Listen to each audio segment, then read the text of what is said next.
Most people come to container gardening looking for convenience. You want something beautiful on the patio, something that fills a pot attractively, something that makes the space feel considered and alive. And so you go to the nursery in spring, you pick up a few annuals that look good in the moment, you bring them home, you plant them, and for one season they perform, then they're gone. And next spring, you do the entire thing again. Same trip, same spending, same temporary results. What nobody tells you when you start down that road is that there is a completely different way to approach container gardening. One where the work happens once, at the beginning, and everything that follows is the garden rewarding you for that single decision, where instead of your containers looking the same every year, they look better, noticeably, dramatically better. Where the plant you put in a pot in year 1 becomes something genuinely impressive by year 3. Fuller, more floriferous, more structurally commanding, simply because it was given time to do what perennials do when they're left alone in a well-chosen container. That is what today is about. 10 perennials specifically chosen because they don't just survive container life. They thrive in it. They expand in it. They use every winter's dormancy to rest and regenerate and prepare a bigger performance than the season before. These are plants that reward patience in a way that no annual ever can, because annuals are working against a deadline from the moment you plant them. Perennials are working towards something. Every season that passes, every root that deepens, every crown that widens, all of it is preparation for the next year being better than the last. The phrase "set it and forget it" gets used loosely. So let me be precise about what I mean here.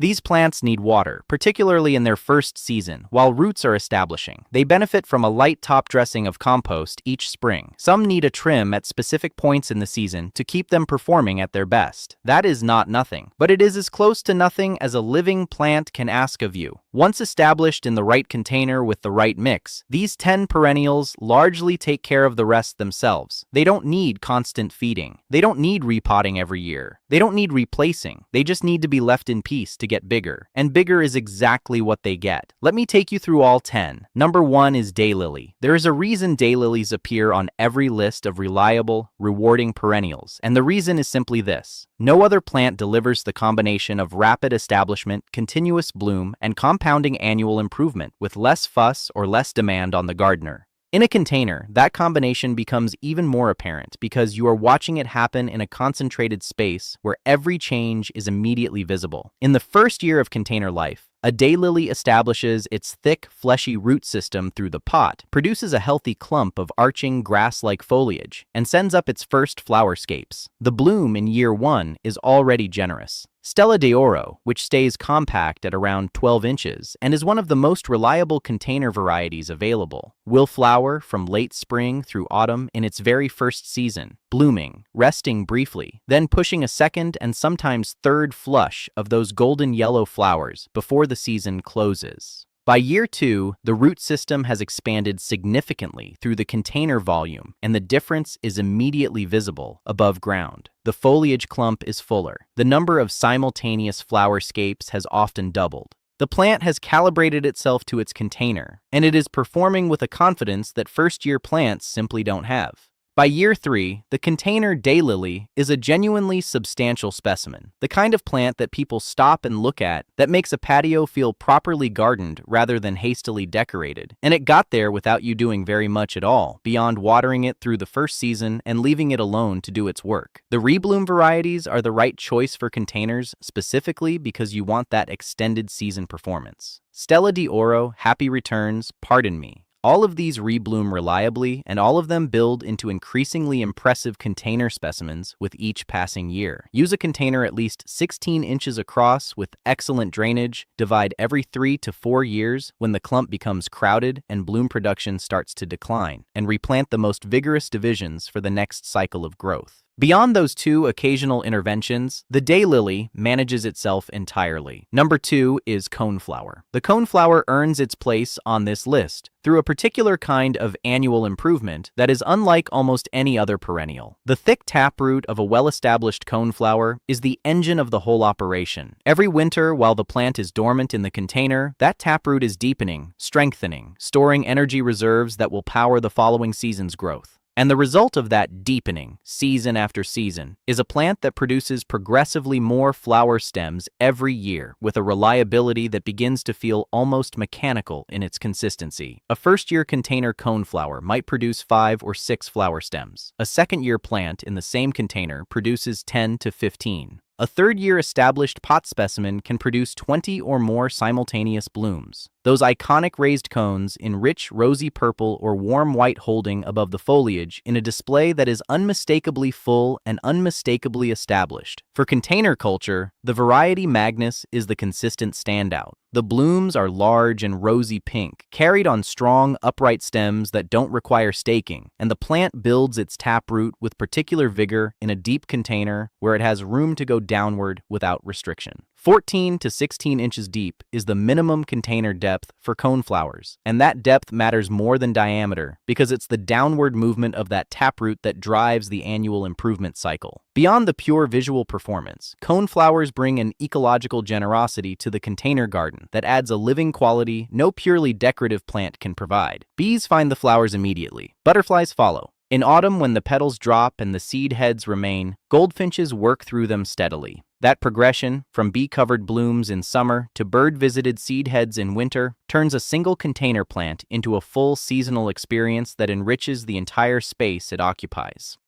Complete drought tolerance once established makes coneflower as close to set it and forget it as any flowering perennial gets. Water through the first season, ensure the container drains freely, and then largely leave it alone. It will handle the rest. Number 3 is Catmint. Catmint in a container does something that surprises almost every gardener who tries it for the first time. In the open garden, catmint spreads freely and can sometimes be difficult to place precisely. In a container, that spreading energy is channeled entirely upward and outward within the pot's boundary, and the result is a progressively fuller, denser, more billowing mound of lavender blue color that spills attractively over the container rim and looks more impressive every single season. The container environment is, in many ways, actually better for catmint than the open garden. The drainage is controllable. The soil leanness, which catmint genuinely prefers, is easy to maintain in a container mix, whereas garden soil often becomes too rich over time and produces the kind of floppy, over-vegetative growth that makes catmint less attractive. In a lean, well-drained container, catmint produces aromatic foliage and prolific bloom in exactly the proportions that make it beautiful. In the first container season, catmint establishes its crown and delivers that first generous flush of lavender blue in late spring. Cut it back by a third after that flush finishes, and it pushes a second wave of bloom in late summer. In colder climates, a third lighter flush often follows in early autumn. 3 seasons of bloom in a single growing season from one permanent container planting.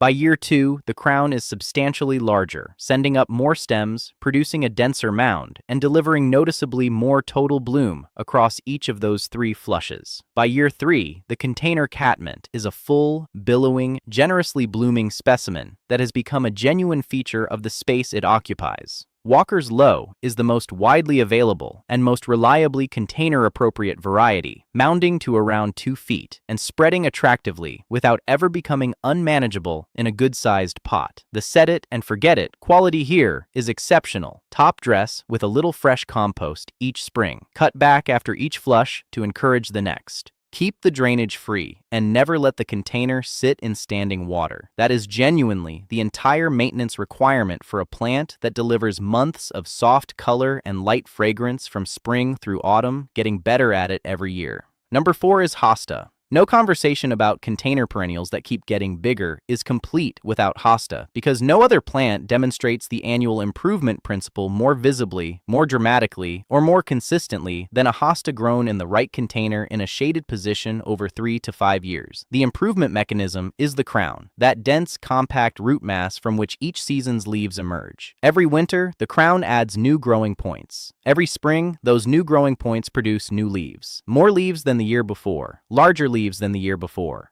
A more architecturally imposing, more visually dramatic overall plant than the year before. And the rate of improvement doesn't slow down. A Hosta that was a modest 8-inch pot plant in its first year is a spectacular 24-inch container specimen by year 4, with leaves so large and so boldly patterned that the container holding it becomes almost secondary. For containers specifically, the large-leaved varieties produce the most jaw-dropping annual size increases. Sum and substance, with its enormous gold-green leaves. Empress Wu, which is among the largest hostas in existence.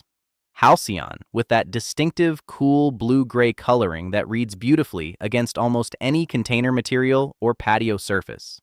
These varieties, given an 18 to 20-inch container and a shaded position with consistent moisture, become genuinely extraordinary specimens within 3 seasons. The set-it-and-forget-it quality of container hostas is remarkable, given how dramatic their annual improvement is. Keep the container consistently moist, protect from slugs with iron phosphate bait, and top dress with compost each spring before new growth emerges. Beyond those minimal interventions, the hosta does everything else itself. It emerges, it expands, it closes down for winter, and it returns the following spring with more of everything that made you plant it. Number 5 is Astilbe. Astilbe is the plant that solves the shaded container garden's most persistent problem: how to get genuinely beautiful, genuinely generous flowering color in a position that most flowering plants simply refuse to perform in. And it solves that problem not just once, but repeatedly, returning every spring with more plumes than the year before, and a fullness that makes the shaded patio feel as abundantly planted as any sunny border. The annual improvement is driven by the steady thickening of the crown. Each winter, new growing points form. Each summer, those points produce additional plume-bearing stems, feathery, graceful spikes in white, pink, red, or deep burgundy that rise above the finely cut foliage and create a display of romantic, almost otherworldly beauty for 4 to 6 weeks at peak bloom. A first-year container Astilbe produces perhaps 3 or 4 plumes. A third-year established specimen in the same generous pot produces 10 to 12. The difference between those two plants is the difference between attractive and genuinely spectacular. The container advantage for Astilbe is significant and specific. Consistent moisture, which Astilbe needs and which can be difficult to guarantee in an open garden bed during dry summers, is easily provided to a container through regular watering.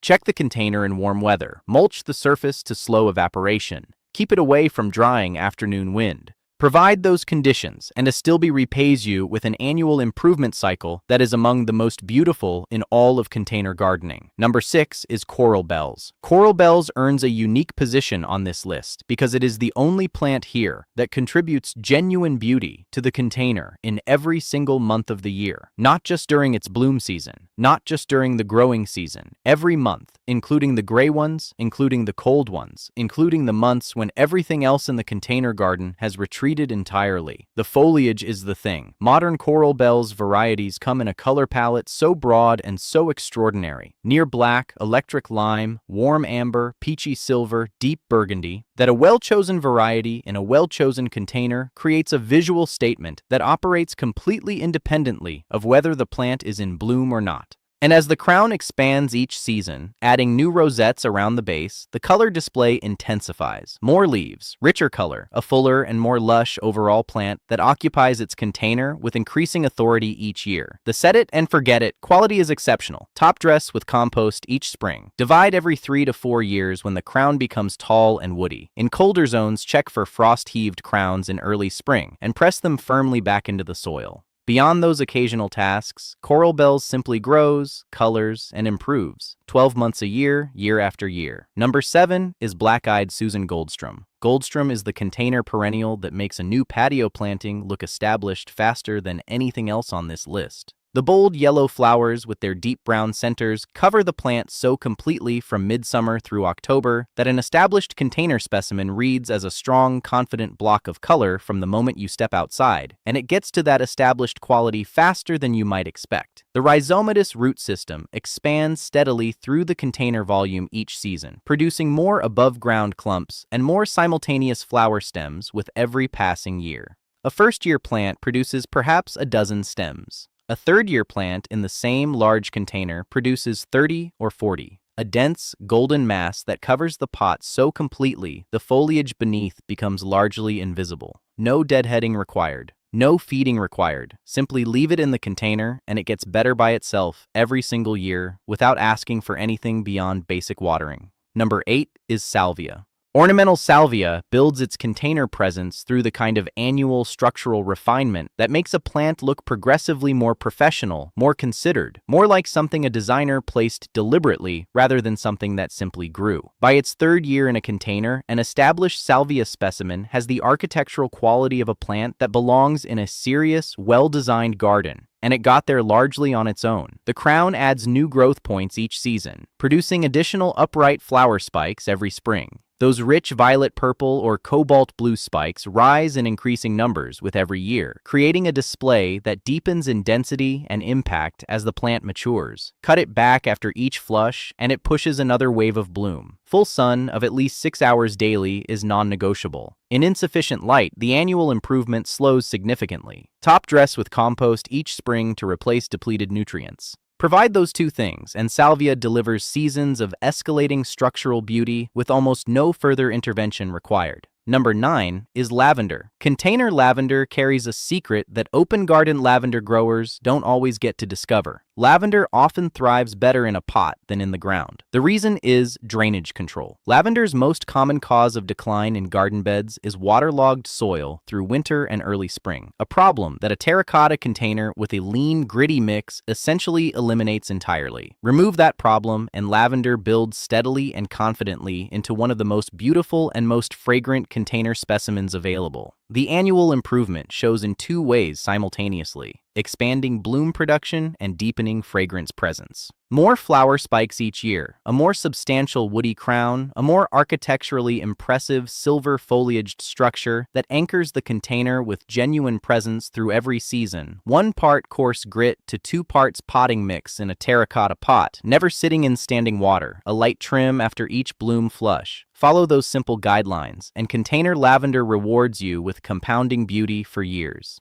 Number 10 is Sedum Autumn Joy. Sedum Autumn Joy closes the list with the most dramatically architectural annual improvement of any plant here. Watching those thick, succulent stems push through the potting mix in early spring, more of them each year, more substantial each year, is one of the genuinely exciting moments in the container garden calendar. By year 3, an established Autumn Joy container specimen is a boldly sculptural, visually commanding presence that looks impressive from spring emergence through summer buds, through that extraordinary autumn color transition, all the way to the structural seed heads that hold through winter. Keep the container mix lean and well-drained. Apply the Chelsea chop, cutting back by 1/3 in late May to ensure compact, upright stems as the plant matures and produces more growth. Full sun required. Avoid heavy fertilizing. Those simple conditions maintained consistently produce a plant that gets more architecturally beautiful, more seasonally dramatic, and more visually commanding with every single year it stays in the pot.